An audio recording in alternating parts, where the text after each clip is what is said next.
Yo, what's up mga kabayan? Welcome back sa akin channel, OFW Nonoy. Bali, sunod ko pong i-share na video kung paano po mag-transfer mobile pay to OF Bank. Ayan, bank transfer naman po gagawin natin. Nakaraan, mobile pay to GCash, mobile wallet. Ngayon naman, mobile to bank transfer. Nabubulol pa po tayo. Ayan, check po natin kung kasing bilis po ba ng mobile wallet ang pag-transfer sa bank transfer sa mobile pay. Okay, simulan na po natin. Login lang kayo sa mobile pay nyo. Enter nyo lang yung passcode nyo dyan. Click nyo sign in. Yan, mag-add po muna po tayo ng money. Kasi hindi po tayo makaka-add ng beneficiary pag wala pong balance na kahit 1 real yan. Click nyo add money, debit card. Click nyo yung bilog na yan. Tapos continue. Lagay nyo na yung amount dyan kung magkano. Confirm nyo lang. Confirm ulit. Passcode naman. Ayan. Marami pong layer ng security dito sa mobile pay. Yan po pagkakaiba nila. Ayan yung CVV, yung 3 digit po yan sa likod ng ATM card natin. Tapos click nyo na yung Pay Now. Magsisend ng OTP yung bangko nyo. Confirm nyo lang yan. Click nyo yung blue. Ayan, success na. Balik tayo sa dashboard ng mobile pay. Ayan, nag-reflect na po kagad yan. Punta na po tayo sa services. Click nyo yung See All. International transfer. Mag-add tayong beneficiary. Click nyo po yung add beneficiary. Pick country. Click nyo yan. Siyempre Philippines. Tapos select nyo yung bank. Send to bank. Dito po tayo sa gitna yan. Send to bank. Yan po yung exchange rate. 14 point. Lalabas na po kagad yan.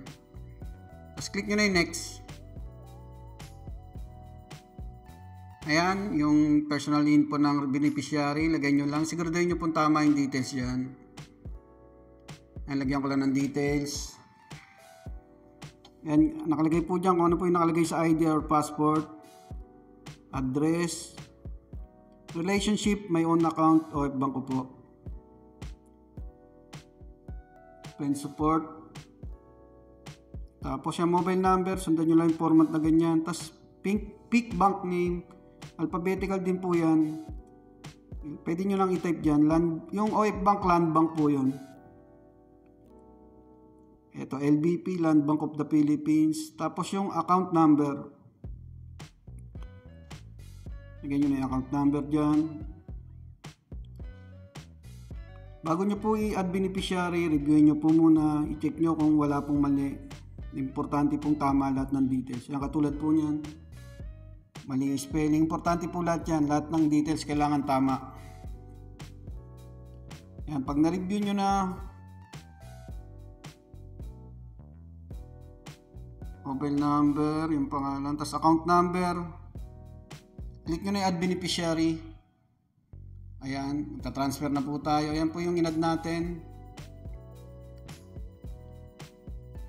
Send to bank nakalagay. Kasi yung isa send to wallet. Parehas na pangalan. Lagay tayong amount 200.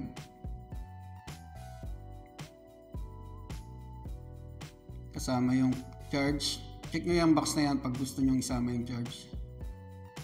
Yan, include transfer fee.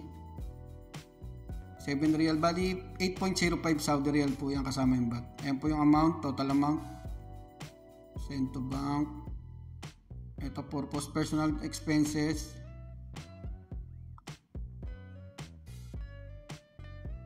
Click nyo na yung next. Send ng OTP yung mobile pay ulit. Verify nyo lang. And pag hindi pa naka-activate, lalabas dyan, beneficiary not activated. Tatawag po yung mobile pay. Parang sa STC Pay din. Click nyo lang din yung press 1. Sundan nyo lang instruction ng operator.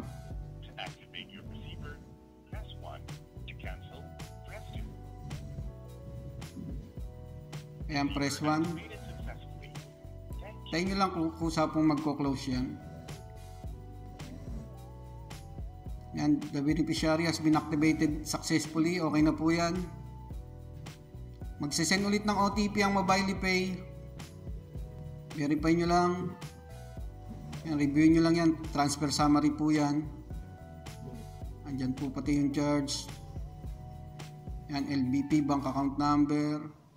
Confirm nyo lang. Tapos passcode po ulit. Ayan, success na po yan. Ayan po yung transaction receipt nyo. Magsisend din ng SMS ang MobilePay. Pwede nyo po yung i-share. Ayan. Kayo na pong bahala kung gusto nyo i-share sa messenger o sa note nyo para meron po kayong reference kung sakali.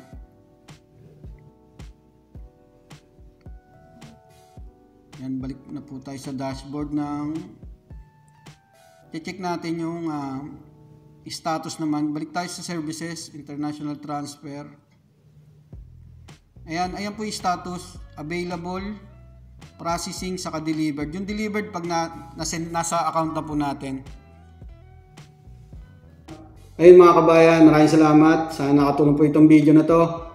Pakipollow na lang po ako sa aking YouTube channel at Facebook page OFW Nonoy. Palike na rin po at pa-share. Maraming salamat.